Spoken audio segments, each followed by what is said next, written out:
En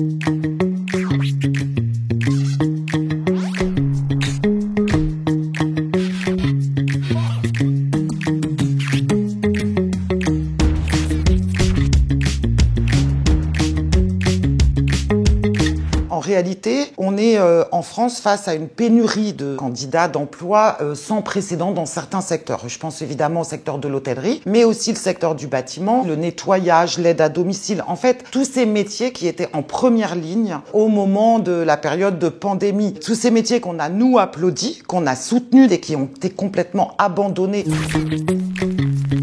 Ils n'ont obtenu quasiment rien en termes de revalorisation salariale. Donc les personnels qualifiés fuient ces métiers. Et si on regarde la réforme des lycées pro, si on regarde aussi la réforme de l'assurance chômage, la réforme du RSA et la réforme des retraites, en fait, elles poursuivent qu'un seul but.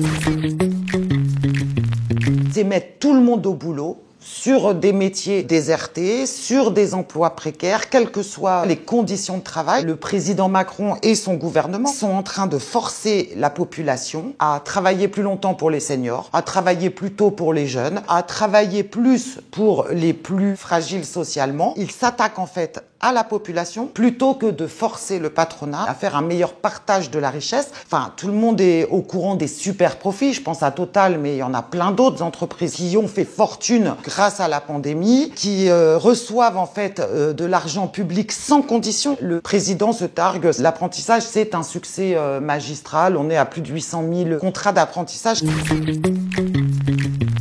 En réalité, oui, c'est des contrats d'apprentissage, pas des apprentis. Chaque entreprise perçoit 5 000 € quand elle prend un apprenti. Elle peut très bien faire une rupture de contrat de travail 6 mois après et en reprendre un autre et repercevoir la somme. On voit bien que toutes ces réformes ont un seul objectif, c'est enrichir toujours plus le patronat et faire travailler plus la population. Et c'est pour ça que la réforme des lycées pro, comme la réforme des retraites, on continuera à la combattre tant qu'on pourra.